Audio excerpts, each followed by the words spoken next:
It's time now for the Casey Ingram Show on WSTU. The opinions expressed are those of the program host and guest and not necessarily those of WSTU. WSTU does not endorse products that may be mentioned. Any reproduction or retransmission of this broadcast is strictly prohibited without written consent of WSTU. It's time to call in with your questions and comments at 220-9788, 220-WSTU. And now, here's Casey Ingram.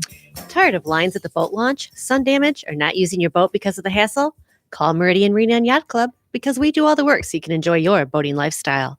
We store your boat inside, launch it with a wash with just 30 minutes notice, and rinse it down before putting it back. We do the work so you can enjoy your day on the water.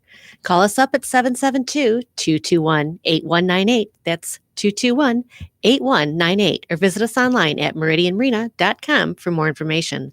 I also like to remind everybody you can sign up for a weekly notification of who the special guest will be at the Casey Ingram Show, and you can do that at my website, thecaseyingramshow.com. If you do not receive that email, just check your spam folder. Sometimes it goes there. And finally, Stewart Downtown Auctions. Love auctions? So do we. Auctions are a great way to get a good deal and see items that you never knew you even wanted. Come explore our inventory of estate items and bid on your treasure and leave with a fun memory. When you're serious about selling, so are we. Associate Auctions and Stewart Downtown Auction provide a complete solution to real estate and personal property assets throughout the Treasure Coast. real auctions, real results. Associate Auctions and Stewart Downtown Auction, right here in Stewart, Florida. Casey Daniel, the auctioneer. You can reach him at 772-291-2806. Again, that's 291-2806. This evening, I am very excited to have a couple of guests join me remotely because they are on opposite ends of the country. But a show I've really been looking forward to, and we're going to be talking about what it's like to be a conservative in the entertainment industry in Hollywood. So on the line with me, we have Kaya Jones and Nick Tezeker. Kaya, Nick, are you there? Yeah, hi. Hi, Nick and Kaya. First of all, thank you so much. We're asking you to take an hour out of your evening. There's so much to share. I was so excited when you both agreed to be on the show, and I'm so glad that you were able to be here for the full hour, and glad that we can talk about a lot of the topics and experiences that you both have had. So, Kaya, let's start with you. Kaya, she was a founding member of the Pussycat Dolls. You were with that group a couple years. You've worked with many, many people over the years, such as Britney Spears, Eminem, Katy Perry, Mick Jagger. Tell us a little bit more about your start in the industry and where you are now, Kaya. Well, it's definitely been collective. I don't know if we have enough time to go through all of it, but it's been rewarding for sure, but definitely I've had my peaks and valleys, as most of us do in this industry. But the cancel culture that very much so exists is if you are pro-country, pro-life, outspoken about your faith, those are kind of things that we're kind of trained not to really push, because there's other kind of agendas that are, mainly pushed onto us to kind of focus on. And they cancel culture you if you stand up for yourself. And so I kind of had just, I was over it. I was over constantly using my platform and my voice for everybody but for me. And in 2017, I really felt it was important, especially with the bombings in Alexandria, the Christian churches and what was going on with, the election. I just felt it was important to really stand up and kind of harness my beliefs, my values. And I wasn't expecting that I would get canceled, but at the same time, it's what led me to now sing for God. And ultimately, we're building a film studio for him too. So yes, it all worked out in the end for sure. It's going to be very interesting as we get into the show. We're certainly going to be talking about that some more. Nick Tezeker, you have Disaster Studios or Disaster Productions. You are a producer and a director that has moved out of Hollywood. And tell us a little bit about your background and why you have moved away from the Mecca of Hollywood.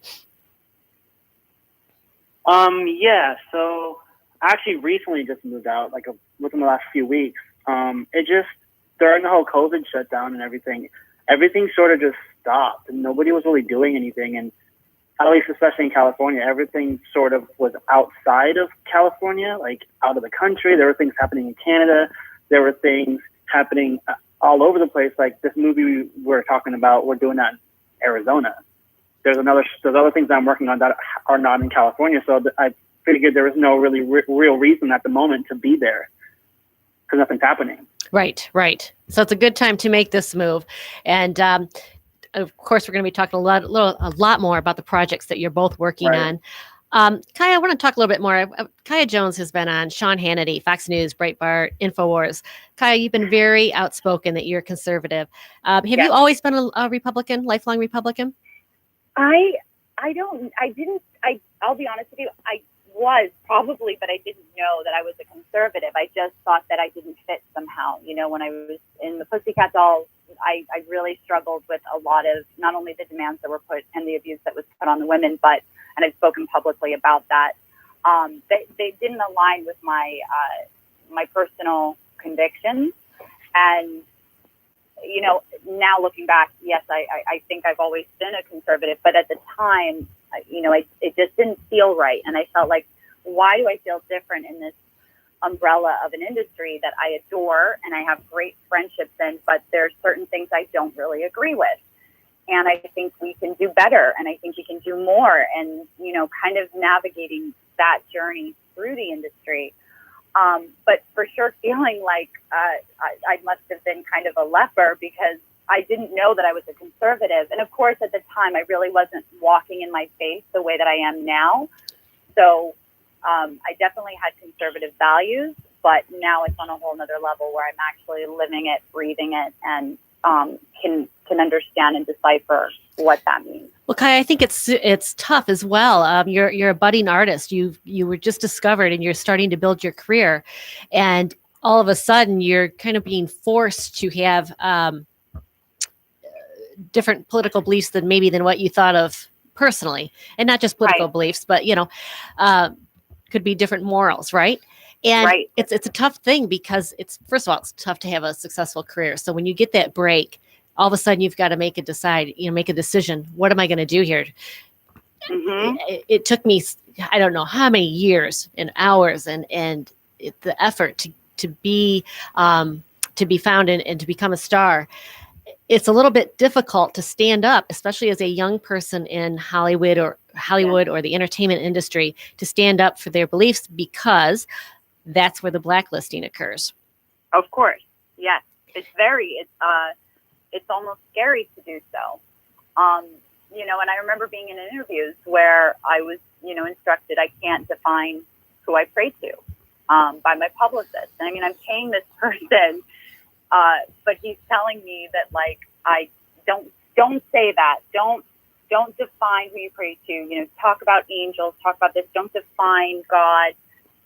Focus on this, and that kind of that hurts. And after a while, I think you become very indignant or indifferent. You start to feel like you're being silenced. And for me, I hit eventually a wall where I had left the Pussycat Dolls. I had, done, the background vocals for Mick Jagger with Katy Perry. I, worked with Britney Spears. I'd done all of those things, and my solo career was doing really well. I had opened up for Calvin Harris and closed for him on New Year's Eve of 2016 going into 2017. So I genuinely thought, like, I can now harness. I started a record label. I was on the Grammy Association. I could now, harness me and say what I was about, and I should be good. And literally a month later, I couldn't work. Like, I couldn't get a job. Wow. And that was hard. That was kind of really shocking that so many people in the industry would basically shun me because I said I voted for Trump, and that, I pray to Jesus. And I was speaking about this on a lot of media outlets because people were shocked to know that a Pussycat Doll was a conservative. But I was able to explain that's why I left that group. It didn't align with who I was. But God is so amazing how he navigates with our lives, and at the time I was just so, what am I going to do? How am I going to do this? Now that I really can't work. And one by one, he brought things into my path, I started doing the commentary work and was able to speak more about my faith, was able to help more with philanthropy and raising money for, different relief programs, and really putting my skin in the game of what I believed I wanted to be and to show, and that it was more than just a physicality, which I think in my industry, definitely of music, but in the entertainment industry, we tend to objectify women in a really horrible way, especially for young girls to look up to. Right. And it doesn't say caution, this is a lie. They believe that this is real, and it doesn't matter the levels of abuse you're going through, or anorexia, or drug addiction, or any of those things that have gotten you there, just as long as you're on that cover. And so I really felt like, okay, this is good. And that's when God brought me, an opportunity to sing with Jason Crabb. And ultimately that led me to win my first Grammy last year. Wow. And I really felt that was validation. Like, you really wanted me on this path, Lord. And I honed in on it. I got canceled from cancel culture, which is what's going on. And a lot of artists are going through it right now, especially with COVID, not being able to tour, not being able to film. But I think a lot of artists are going through it now because they're speaking out publicly about being conservative, and they too are being canceled. And so it's interesting because I went through this in 2016, 2017. So I felt like I had a little bit more awareness of where I was. versus if it was just happening to me now. And so I'm, I wholeheartedly, I'm so grateful for everything, the way that it has worked out, and being able to be on an advisory board for POTUS. And I feel so honored, and I'm living exactly the dream that I always had.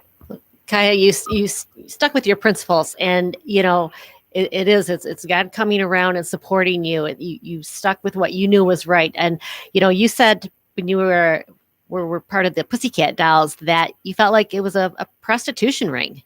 It wasn't something that you wanted to be a part of, and it was, I'm sure, a very heartfelt decision for you to leave that group. And here you have come full circle now. You have your Grammy, and you have your solo career. So, God is great. America's great. Yes. Trump is great. So right. Yes, I will agree with you.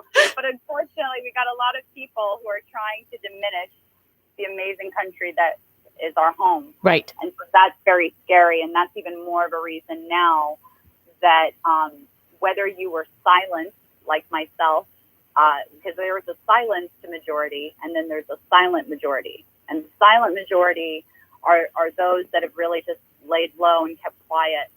The silenced ones are the ones that, people have really affected our opportunities to work, made us, ostracized us in community or family, or you name it. And I think it's really a time where we all have to bind together and speak out, because our liberty and our freedom is on the line. Our country's on the line, and our children's country is on the line. So what are we going to do about it?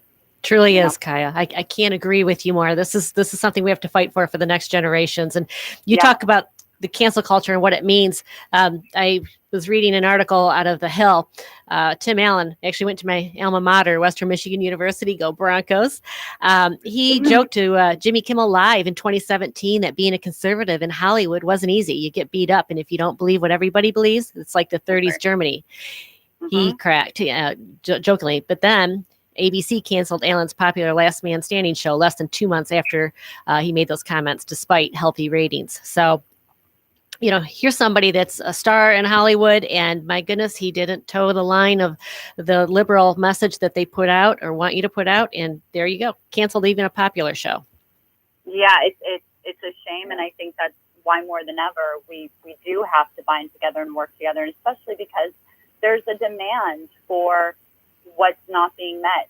Americans are not recognizing themselves in programming anymore. They're not seeing films that they recognize or can understand that speak to their heart. And I think that's a disservice to the community, most definitely. And as artists, as thespians, it's our job to tell stories. That means all stories. That doesn't mean just what everyone thinks is cool. That also means the quintessential family structure, really pushing the boundaries on Christian cinema, because I do feel that as Christians, we've kind of done a disservice as making films that are just very, everything's fa la la once you get the Lord. And that's the furthest thing from the truth. If you have faith in your life, that's usually when your whole life goes upside down, because the faith aspect starts to, you really now you got to walk what you're wanting to be and do, and that's a whole other thing than just saying it. Right. And so that's mainly been our focus, is to build and develop a film production house that can create content that pushes the boundaries and shows the good, bad, and the indifferent, and a lot of the evil that we do face. But our focus is not to just do Christian films. It's also to do more faith-friendly films, but really focusing on positive messaging, positive stories about police officers, positive messages about our soldiers, and things that really are rooted in the American culture. And Nick, that's where you come into it with your producing director, your studio part of it. You really kind of handle all aspects of a production. Yeah, I do. So starting a studio up like this, and we're going to talk more about it in the second half hour, but this is very exciting that you and Kaya and some others are working together to put a studio together that will send out a moral, ethical message, conservative. Exactly. a station that conservatives can be proud of. So tell us a little bit how this came about, Nick. Well, I sort of jumped in. I don't know how far along. I think they were only a few weeks into the whole project when I was approached. Me and Antonio were about a few weeks in, yeah. Yeah. And I just got a call from Antonio just kind of asking me a lot of questions in regards to like what my experience was, and just sort of signed me up, and we've been on board and we've been going nonstop since then. And that was around the end of May, maybe the beginning of May, sometime around then. So this is something that's very new and certainly very exciting. And let me talk a little bit about Antonio Sabato Jr., who you're referring to. He's also was quoted in this article, and I'll give people a little background of Antonio. He had told Variety that his public embrace of then candidate Donald Trump effectively ended his acting career. He said he had to sell everything. He had to pay off his debts. He was blacklisted. His representatives left him. From agents to managers to commercial agents. He literally had to move, find a new job to survive, and take care of his kids. It's been terrible. It's mind-blowing. It's disgraced. It's tough, because if you're in that environment in Hollywood and you have something to say that they don't like, they're going to let you know. And that was a quote from this year. So this is where you folks are coming together, and it's the conservatives in Hollywood that are coming out to speak out and say this is wrong. And I'm going to tell you a little something here, Nick and Kaya. I'm so glad you're putting the studio together. I've stopped going to the movie theaters because I don't want to support these people that are on a socialist agenda and put money in their pocket. When it's something I'm trying to protect. I love our America, and I am concerned about the future. And I thought, as much as I want to be entertained, and I do, it just doesn't make sense to support these people. So for you all to be putting together this new studio, Conflict Studios, very, very exciting. Yeah. It is exciting. It's very exciting. And I've known Antonio for, oh my gosh, I met Antonio when I was 19 and I'm 36, so a decent amount of time, almost 17 years. And we connected, through being conservative again. We'd met long ago and had no idea we were conservative, as most of us were silent. Christy Swanson, Dean Cain, Kevin Sorbo. There's a plethora of us that really have just had to kind of be quiet about things. And Antonio called me and he just said, Kai, I want to do this film and I'd love for you to sing and be a part of it. And I'm not, hand to God when I tell you, at that moment, I was like, okay, well, what do we have? And he's like, well, I'm reaching out to a couple other people, but, we have to get the script writer, screenwriter, we have to get this, and this, line producer, we need to get a cinematographer. And within 10 days, Nick jumped on, I think maybe a week and a half into it. Yeah. And within 10 to 14 days, we had the entire 29 cast members, from Robert Wagner to Dean Martin's daughter, just a plethora of people. Damon Elliott, who is composing the entire film, who's Dionne Warwick's son. He's also a Grammy Award-winning producer. And I had worked with him when I was in the Pussycat Dolls. And we started to make Christian music together. And I said, Antonio, what do you think about, bringing in Damon Elliott? And him and Damon spoke, and they remembered that they had gone to high school together for a year when they were 14 in Beverly Hills. Small world. That Antonio didn't speak English, and he was sent back to Italy.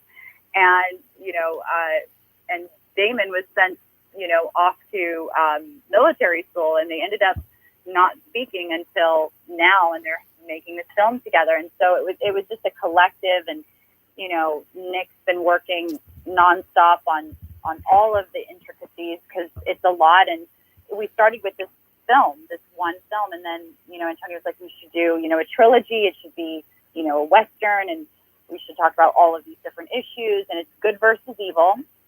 It is very much so good versus evil, and very much so an R-rated Christian film. So it is a bit graphic, and it is hard to watch at times, and definitely touches on some of the things that America is currently seeing, but in a Western setting.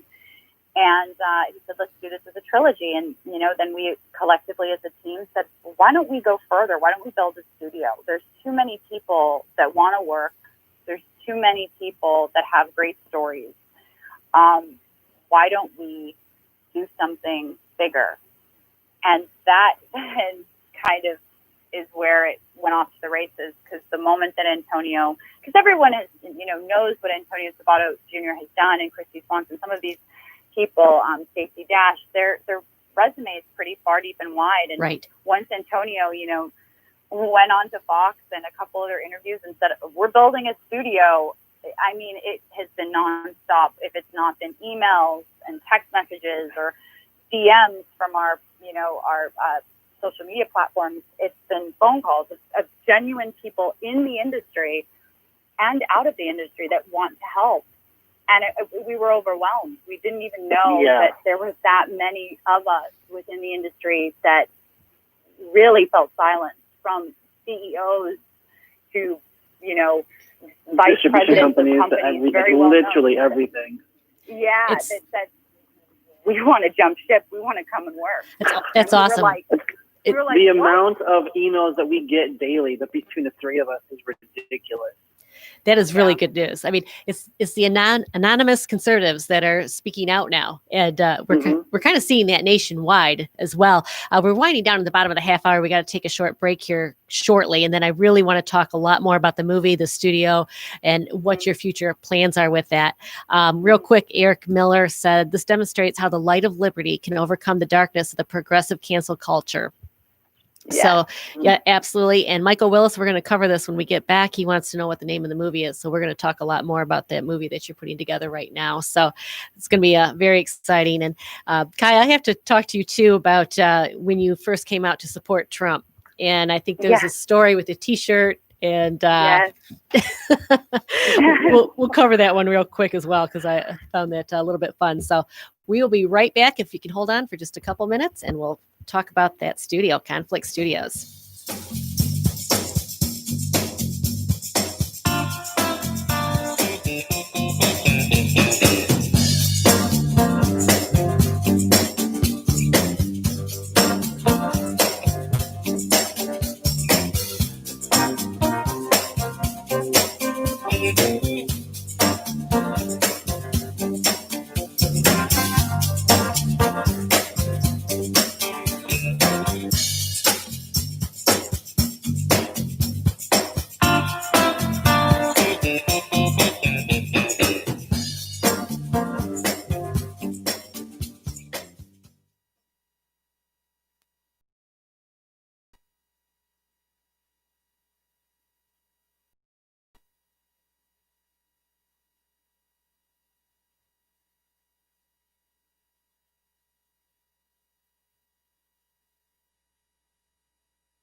on the line, I have Nick Tezecker and Kaya Jones. Talk about what it's like to be conservatives in the entertainment industry and what they're doing about it. And before we left for the break, Kaya, I mentioned just kind of a fun story that I'd love for you to share, and that is about your Trump T-shirt when you were first coming out to support Trump. Yes. So my friend Andre Soriano had done the beautiful MAGA dress for an artist at the Grammys. And I didn't even know, but he addressed me the year before. And I didn't even know that he voted for Trump. And so all of a sudden he was doing all of this. Like, hi, nobody is coming out. Nobody's speaking up. We've got to get more people coming forward. And I said, I'll do a selfie or a simple photo in the backyard. I did a couple selfies. I didn't like them as much because it cut off the shirt. And so I had someone take a picture of me in my backyard wearing the T-shirt that I had bought that I could never wear because, I was completely deemed a xenophobe, a racist, a homophobe, right. an Islamophobe, which is the furthest thing from the truth. Yep. And I, had this shirt with the tag on it still in my closet, scared to wear it. And so I put it on, put the picture up, and, before I knew it, it was, trending, and the head of Breitbart, Pussycat Doll comes out as a Trump supporter. And from there, it kind of got crazy because I lost about 9,000 followers on my Twitter immediately. Wow. I had a lot of hate mail, a lot of people telling me, I can't believe you're a racist. And mind you, my mother is Jamaican and my father is Native American. So that to me was very strange to be called those things, right. Especially when I'm mixed. And I was so confused. And in the same breath, within 24 hours, I had surged and had over 75,000 new followers and new fans messaging me. A 12-year-old, I'm LGBT and a conservative, and I pray to God about praying my day away. Thank you for making me feel like I'm not alone. And mothers and husbands and people reaching out, veterans reaching out, and really kind of just going, wow. So it was very bittersweet. It was strange that I lost fans, but maybe they really were never my fans to begin with because I wasn't being authentic to who I was. Right. And because of my friend Andre, I felt I did want to share that I voted for Trump. I felt that it was important for him to have that support because not that many people were coming forward the way that I think we needed it to happen at that time. And I wanted to stand up for him, and I wanted to stand up for me. And so I didn't know that then it would turn into a thing, but it was pretty amazing at the same time to see how many people then came in support. And Christy Swanson right away called me and said, there is a giant army of us in the industry. Keep talking. You're not alone, girl. We got your back. And that for me was like, wow, like, okay, like we got to do this. We got to keep talking. And it's been wonderful to see how many people have really now started speaking up and speaking out. And even still, I'm getting phone calls as we speak from people that are liberals and Democrats in the industry that are voting for Trump. Oh, it's incredible. It's incredible. Yeah. It was an interesting time. And I think the dress was Joy Villa had worn it originally, and she's a good friend of yours. Just an incredible dress that came out. And I'm so thankful to hear your voice, to hear her voice, and Nick, that we need leaders like you. We need, you have such a huge reach to people to say, it's okay to be conservative. And you know what? Trump loves this country, and that's why we love him. And I'll tell you a real short story here. Over the weekend, we had a Trumptilla, which is the boating flotillas that are happening nationwide. But the gentleman yes, it was so awesome, Kaya. It's the silent majority again. Carlos Gavidia lives right here in Jupiter, Florida. And he's the one that started this. And Donald Trump Jr., Kimberly Guilfoyle, we're in the flotilla as well.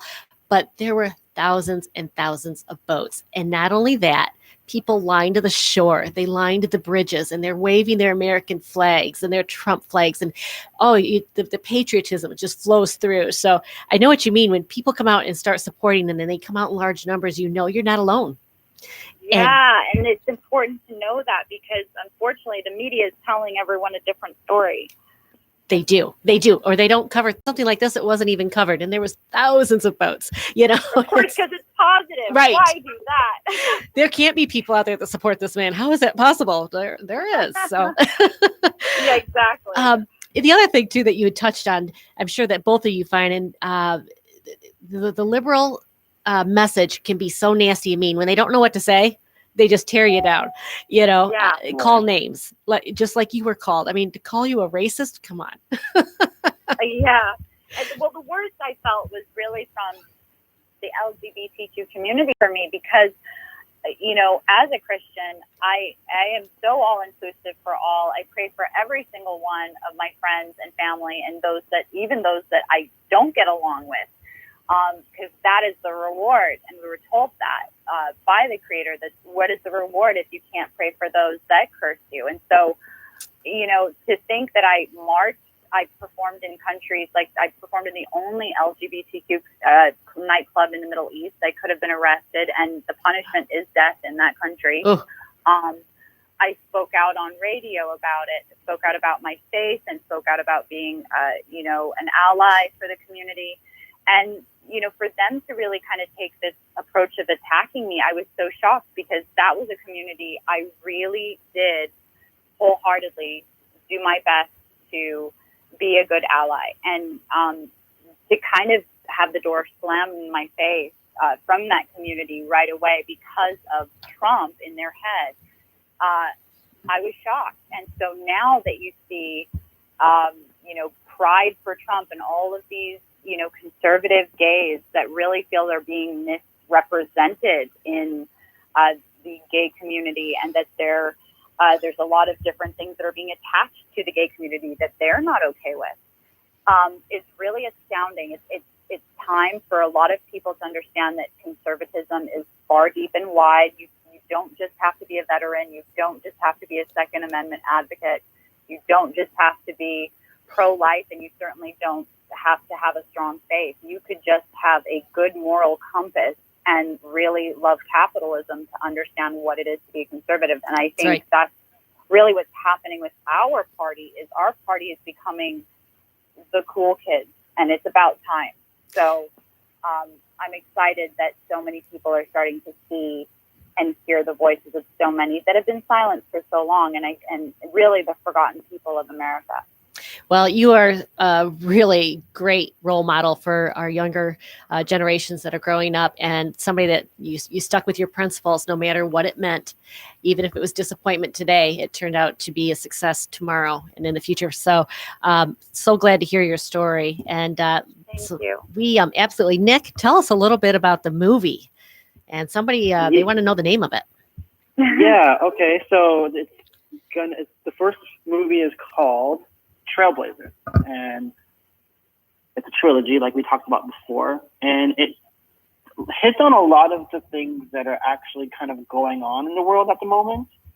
There's a lot of how there's a big thing in the world right now talking about child trafficking. That we talked about that in there a little bit. It hits on, there's so much packed into it. I don't want to give away everything, but it just hits it. Whatever's going on in the world now, just think that it's going to be displayed or shown in one form or the other that's going on in the movie. So the movie, is it more factual based then? I mean, it's or is it more of a sci-fi? It's not necessarily factual, but it is like a lot of it is real life. If that makes sense. Very relevant. Okay. It's very relevant. It's not factual, but it's very relevant to what's going on. And you had mentioned there are so many people that we know, the names we know that'll be starring in this movie. You'd mentioned some ahead of the break, but Scott Baio, Lorenzo Lamas, Kevin Sorbo. Yep. Do you want me to give you the list? I have the list in front. Yes. Yeah, we have the list. Yes, go right ahead. Nick, do you want to do it, or would you like me to do it? I can do it. Go ahead. So, like we mentioned before, we have like Robert Wagner, Dina Martin, who's Dean Martin's daughter, Dean Cain, Kevin Sorbo, Scott Baio, Christy Swanson, Stacey Dash. The list goes on. We have Quentin Aaron who was in The Blind Side. I mean, the list just goes on and on and Yeah. on. Michael Dudikoff, Sean Yep. Cannon, Kostas Mandalar, of course, Antonio. Sean Kanan, Yes. Ron Moss, Philip Pan. Ron Moss, yep. Yeah, Paul Logan. David Tito David Ortiz. Tocacci. Tito is in it. Windsor Harmon, Terry Shane, Michael. Robert Ahern. Rabia, Yep. Eric Martinez. Tito Ortiz. Bob Jennings. What a lineup. So I'm guessing Yeah. it wasn't too tough to find actors that wanted to participate in this because of the silent majority. Correct. Yeah, no, it's been and we're even talking about adding additional people in the second and third that you all know very well, that are our friends, that we felt we have to add some more people and we have to keep growing this. There's so many conservatives that really just don't feel that they have a platform. And so that's kind of why it's been a focus to build that platform instead of waiting for, the left to give us those opportunities. They're not going to. Right. They're silencing their own people right now. I mean, in New York City, 88 pilots that were to be shot this year, completely thrown in the trash because of what's going on with de Blasio and Cuomo. They're not allowing anyone to film. They're not allowing anyone to work. Wow. And when you talk about the amount of people that feeds and employs and those families, and from the grips to the directors to the editors, the lighting, it is the crew, craft service. It's such a big thing. And so our goal is like, look, we need to get back to work. America needs to get back to work. How can we do this? Bring it to different cities when we're filming, get communities working, get people back, energized and excited, as we all should be. And the way that it's always been in America, we love to work and we enjoy it. And it's something that we take a lot of pride in. And I think that what we've been seeing is, socialism at its finest being shoved down our throat.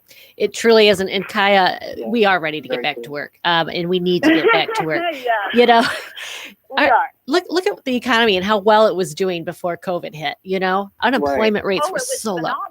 It was absolutely phenomenal. We got to get back to that. And that's why, we got to make sure Trump gets reelected, because he was the one that led us. Yes, we do. Yes. We do. Don't hold back. We got to get back to those low unemployment numbers, and everybody's wages were rising too, by the way. Everybody's was rising. We were at 3% unemployment. I mean, he did phenomenal work. That is really his strong suit, being a entrepreneur and getting people to work. And, yes, as Don Jr. likes to say, because Obama was like, where are these jobs going to come from? And he said, well, abracadabra. And it's so true. His dad really abracadabraed so many jobs into the workforce, and we just have to get back to that. And I know that America is going to bounce back, but we will. Unfortunately, we have this election upon us, and they're doing everything in their power to make it a nightmare for America right now. They are, and still being scared of having debates. That's what just astounds me. Oh, that's going to be the best pay-per-view SmackDown in history. I mean, we're all not waiting. Pay-per-view. I know, but we're going to feel like we watched a pay-per-view fight. I think so. But, yeah. When it comes to Trump, he's so ready and he's so great. Yes, and with such presence. I don't know what's going to happen with Biden, but I think they're hoping that Harris will be. But it doesn't matter, because the focus is going to be the top contenders, and I think no matter what Joe does, it's just not going to happen. I agree. This debate. I think we're going to see a red tsunami. Fingers crossed. I think most of America, even the left that isn't far into the ocean, that is rioting, right? They don't like what they're seeing. Right. They don't like what they're seeing, and from people in LA who are hardcore leftists that are saying, "I'm voting for him. Do you see what he's doing with human trafficking? Do you see what he's doing with trying to get people on hydrochloroquine, and he's exposing stuff?" And my jaw's on the floor. People are finally seeing the light. This guy is not a bad guy. He just loves his country. Yes, he does love his country. He may not always say things tactfully, but he gets things done, and that's all that matters, right? It is. We had That's right. the opposite, didn't we? That's exactly right. It's okay. I'll take the very Direct curt comments. response. Yeah, Yes. I'll take the rude New Yorker response, but if he can make it better, all power to him. Here. Nick, you've worked with a lot of people over the years. John Schneider, Christopher Lloyd, William Shatner, Leslie Ann Warren, just a few of them. Yeah.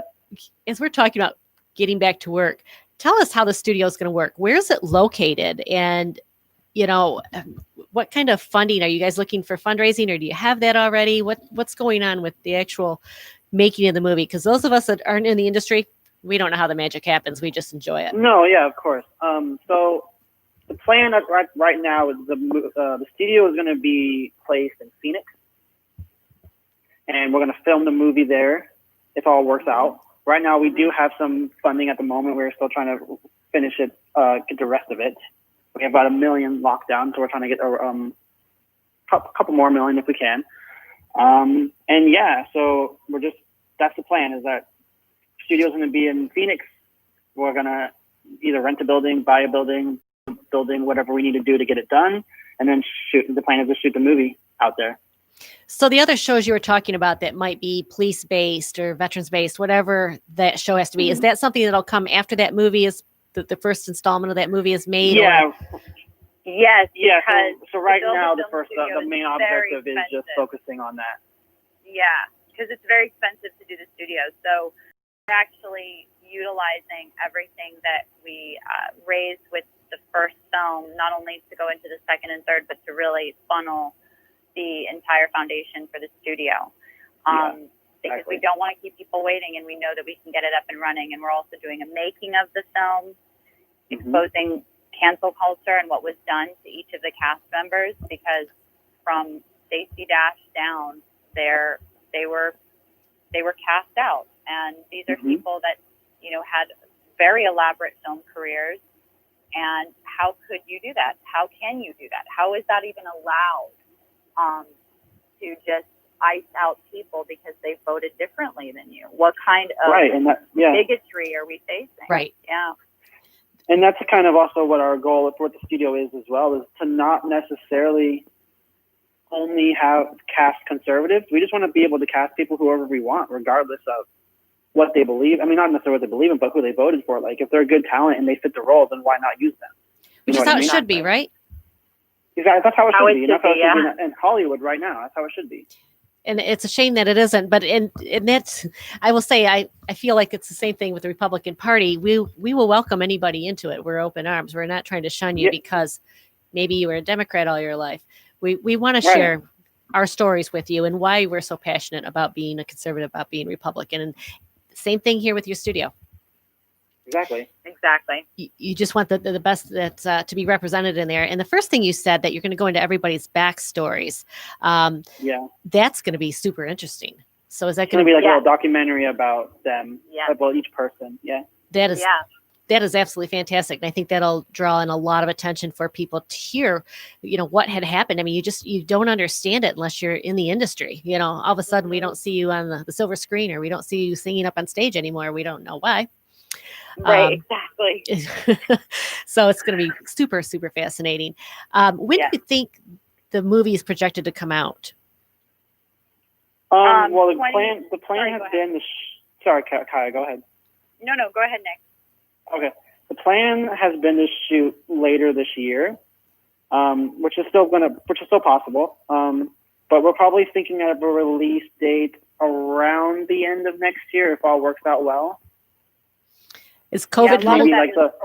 Yes. If we're allowed to shoot, then we're looking probably like the third. What is that? Third trimester or the third? I don't know what that would be. We were initially we were trying to do it in September, but because of the COVID, all of the SAG-AFTRA, there are restrictions. There's so many restrictions. Outline of what we have to follow for all of the cast and crew. In addition to, the insurance. These are things that, in case anyone gets sick, you have to be very well insured for the film to make sure that, everyone is safe and protected. So that being said, now we can film in Arizona. Arizona's been doing great with filming. And so Antonio's actually there right now filming. Yeah, he's doing on the movie right now. Yeah. Oh, good. Yeah. So that's why we chose Arizona. But there are a lot of states that are compliant and being really helpful that are doing the same. Not LA, of course, not New Mexico, and not New York. So that's mainly why our shooting schedule has shifted. But I do think we're going to have the release by 2021, Absolutely. which will be good. That will be absolutely fascinating. So will that air in the theaters, or will you have a station? The plan is, I mean, hopefully theaters will be great. But we also are planning on having a subsidiary with the studio with like an online streaming service. So it could potentially also air there as well. So again, we've been speaking with Nick Tezecker and Kaya Jones. Kaya, I think you're up in New York, and Nick, I think you're over in Idaho. Yes. So appreciate you both. That's why we're talking over each other a little bit, and that's why we are covering all areas of the country this evening. So it's been a great show. You guys are offering so much insight, and we're so excited. Conflict Studios will be the name of the studio. And, we're so excited to see the productions that come out of there. And I'm very anxious to see the movie and God versus Satan. And, how cool is that? Action-packed movie. So in a Western setting. So what are you going to be playing, Kaya?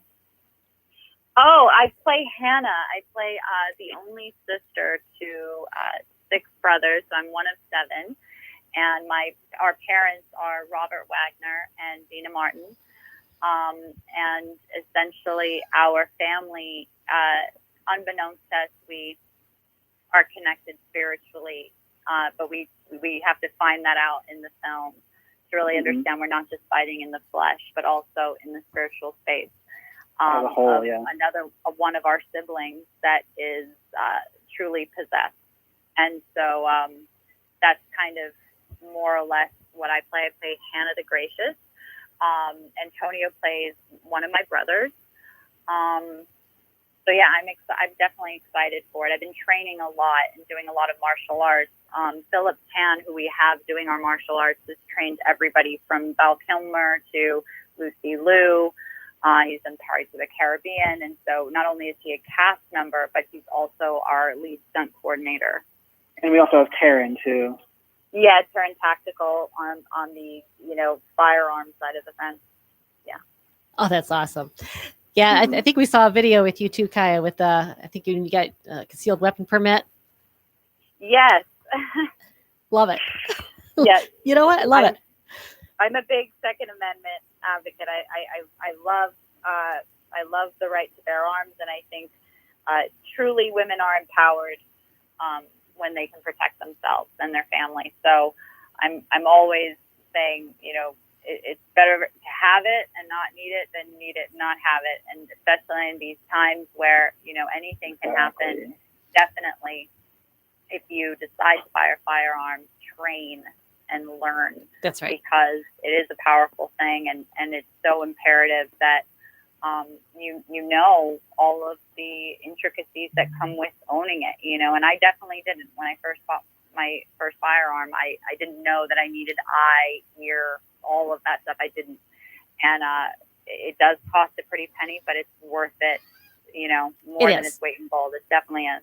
And you're being responsible, right? I mean, Of course.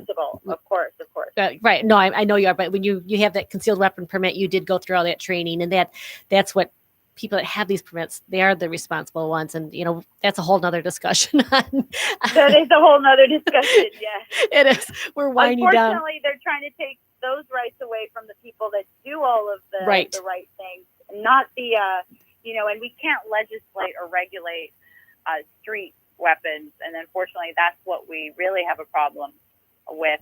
But, the good Samaritans and the good firearm owners, that's right. Our rights are actually being infringed.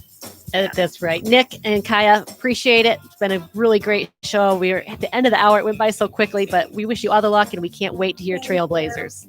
Awesome. Thank you so much. You got it. And Kaya, at the end here on Facebook, I'm going to be playing a video on Facebook Live. It was just so beautiful that you can.